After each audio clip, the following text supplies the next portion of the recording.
In the dark and violent 15th century, when kingdoms rose and fell by the sword, one man became a symbol of terror across Europe. His name was Vlad the Impaler. Born in 1431 in Transylvania, Vlad was the son of a noble ruler and a member of the secretive Order of the Dragon, a knightly order sworn to defend Christianity. From this order came the name Dracula, meaning son of the dragon. But Vlad's childhood was anything but noble. As a boy, he and his younger brother were taken hostage by the powerful Ottoman Empire to ensure their father's loyalty. There, Vlad witnessed cruelty, torture, and death on a scale few could imagine. Many believe it was in those years that the seeds of his brutality were planted. When he finally returned home, he found his father murdered, his older brother buried alive. Consumed by rage, Vlad swore vengeance. He fought relentlessly to reclaim his father's throne in Wallachia, modern-day Romania, and when he finally seized power, he ruled with absolute terror. Vlad believed fear was the greatest weapon a ruler could wield. He punished thieves, traitors, and enemies with unimaginable cruelty.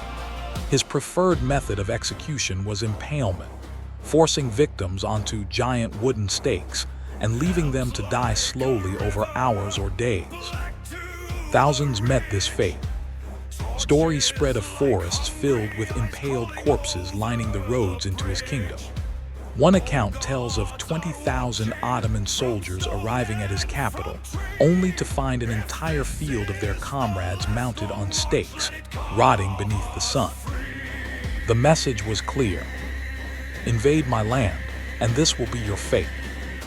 Yet despite his savagery, many in Wallachia saw Vlad as a hero. He crushed corruption. He punished dishonest nobles.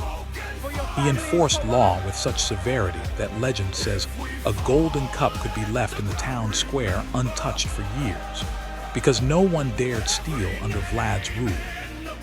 But his greatest enemy was the mighty Ottoman Sultan, named Ai, the conqueror of Constantinople. When the Sultan demanded tribute and submission, Vlad refused. Instead, he launched brutal raids across Ottoman territory, slaughtering thousands. In response, Mehmed marched a massive army into Wallachia. Facing overwhelming odds, Vlad turned to guerrilla warfare, burning villages, poisoning wells, and ambushing Ottoman troops in the dead of night. In one of history's most daring attacks, Vlad led a nighttime assault directly into the Ottoman camp, attempting to assassinate the Sultan himself. He failed, but the attack spread panic through the Ottoman ranks. Even Mehmed reportedly admitted admiration for Vlad's ferocity. Still, Vlad's reign would not last forever. Betrayed by allies and overwhelmed by enemies, he was eventually captured, imprisoned, and later briefly restored to power. Then, in 1476, Vlad met his end in battle. His body was buried, but his head was cut off and sent to the Sultan as proof of his death. Yet Vlad's legend refused to die. Centuries later, his cruelty and the name Dracula would inspire author Bram Stoker to create one of fiction's most famous monsters. But the real Vlad was no vampire. He was something perhaps more terrifying. A man, a ruler, a warrior who used fear itself as a weapon. To some, he was a monster. To others, a hero. But to history, he remains one of the most chilling figures ever to walk the earth.